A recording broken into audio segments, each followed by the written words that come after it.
Hey y'all, my feet are featured again this week. It's been a week, I think, since I've done a video. I'm pretty sure it's only been a week. Maybe it's been two. My, how time flies.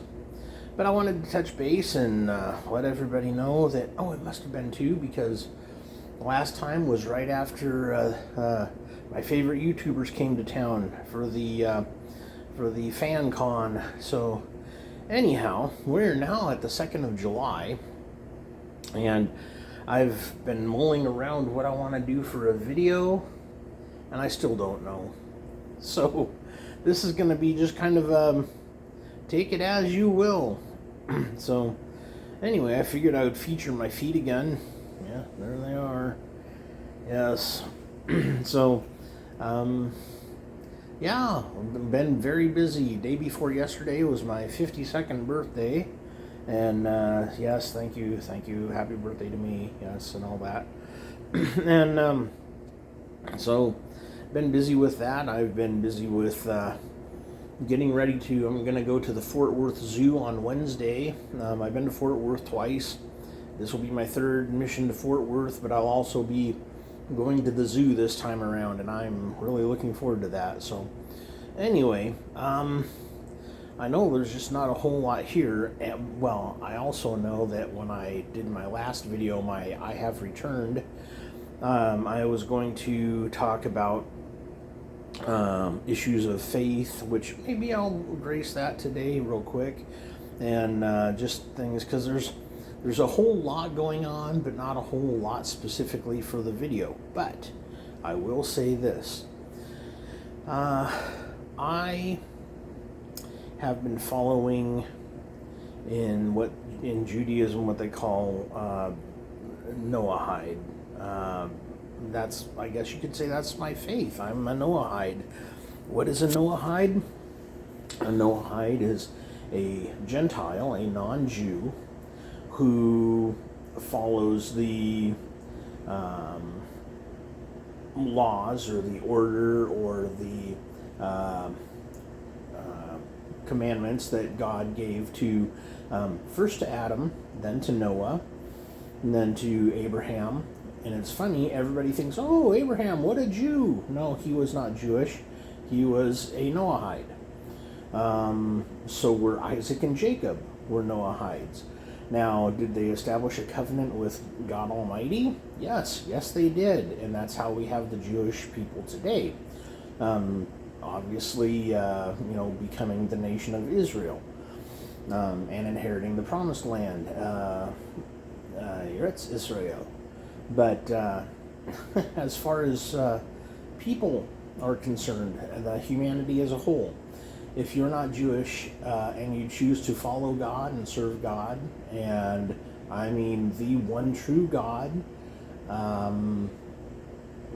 then, in which that brings up issues, because, oh boy, Christians are adamant about that, but there's so many things to address as far as like fallacies that, you have to really turn a blind eye to a lot of things that are in the New Testament.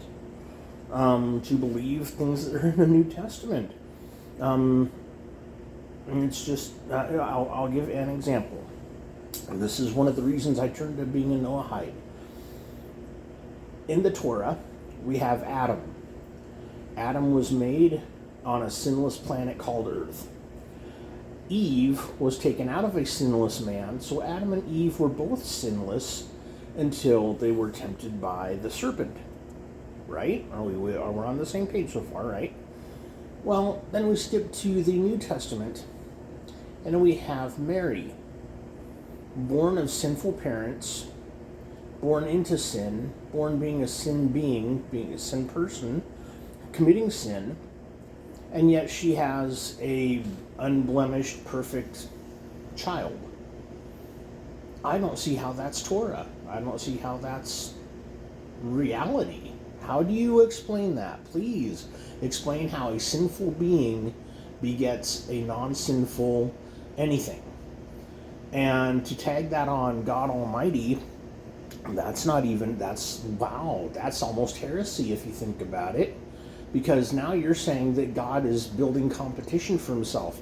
And he says, Hear, O Israel, I, the Lord your God, am one God. I have no competition. There is no one beside me.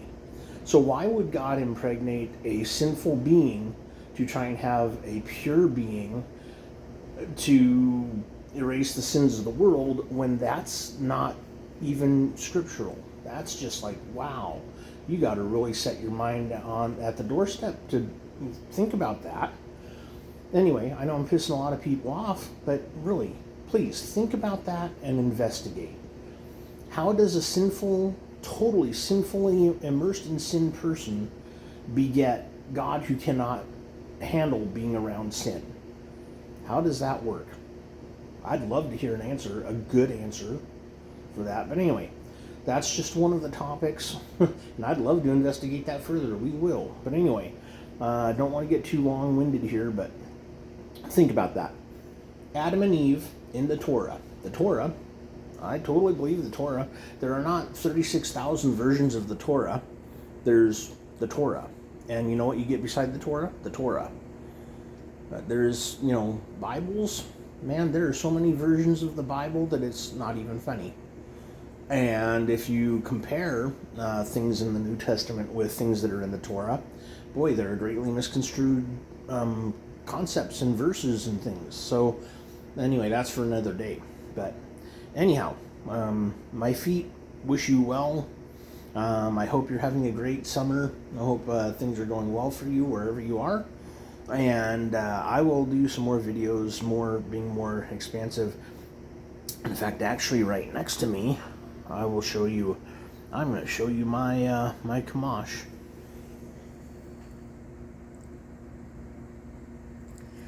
Now, Kamash comes from the number 5 in Hebrew, meaning the 5 books that Moses wrote.